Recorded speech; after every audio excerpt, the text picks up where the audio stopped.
Assalamualaikum warahmatullahi wabarakatuh. Halo teman-teman yang dirahmati Allah, sebelum mulai alangkah baiknya subscribe dulu dan tonton sampai akhir. Seorang pedagang kurma di Mesir bernama Atiyah bin Khalaf mengalami kesuksesan dan harta bendanya melimpah ruah. Namun dalam kekayaannya itu ia tetap tekun beribadah dan makin banyak bersedekah di jalan Allah. Karunia Allah yang diterimanya tidaklah menambah kecuali ketakwaannya, kecintaannya kepada Allah dan Rasulullah juga makin meningkat. Tetapi sepertinya Allah ingin menguji keimanan dan ketakwaan Atiyah lebih lanjut, tiba-tiba saja usahanya mengalami kemunduran, pelan tetapi pasti ia menjadi bangkrut sehingga tidak memiliki apapun kecuali rumah dan sekedar pakaian yang dipakainya itu. Untuk makan sehari-harinya ia harus berusaha pada hari itu juga, bahkan tidak jarang ia tidak memperoleh apapun untuk dimakan. Namun dalam keadaan yang seperti itu, ia tetap bersyukur kepada Allah, karena dengan tidak adanya kesibukan mengurus perniagaannya, ia mempunyai waktu lebih banyak untuk beribadah kepada Allah.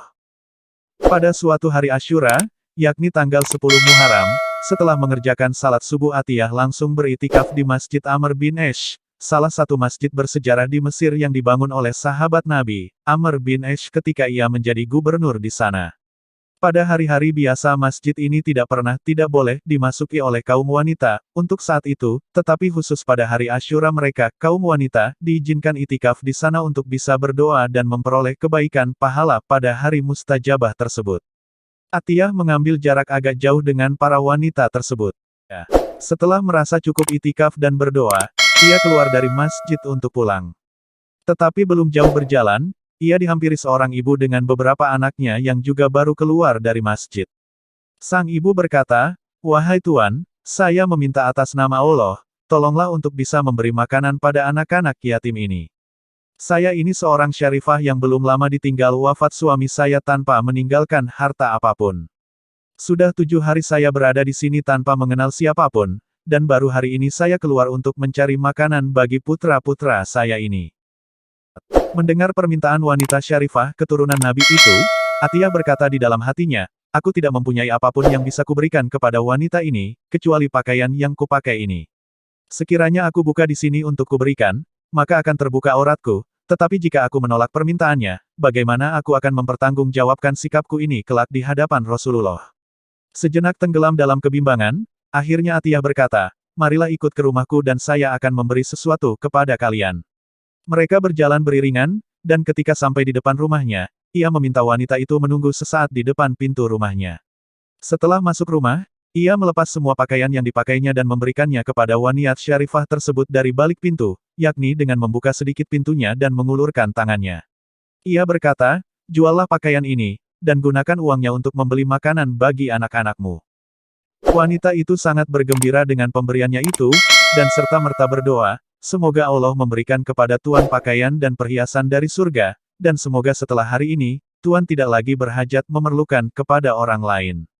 Atiyah sangat gembira dengan doa wanita tersebut dan mengaminkannya. Ia mencari kain sekedarnya yang masih ada di rumahnya, walau mungkin tidak sepenuhnya bisa menutup auratnya sehingga ia tidak mungkin keluar rumah lagi.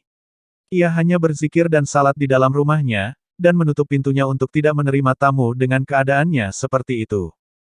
Pada malam harinya, ketika ia tertidur karena terlalu larut dalam zikirnya, ia bermimpi didatangi oleh seorang wanita yang sangat cantik layaknya seorang bidadari. Tidak pernah ia bertemu dengan wanita secantik itu.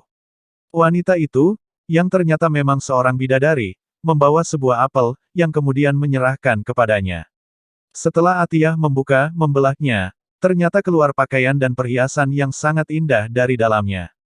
Sang bidadari memakaikan pakaian dan perhiasan itu kepada Atiyah kemudian ia duduk di pangkuannya.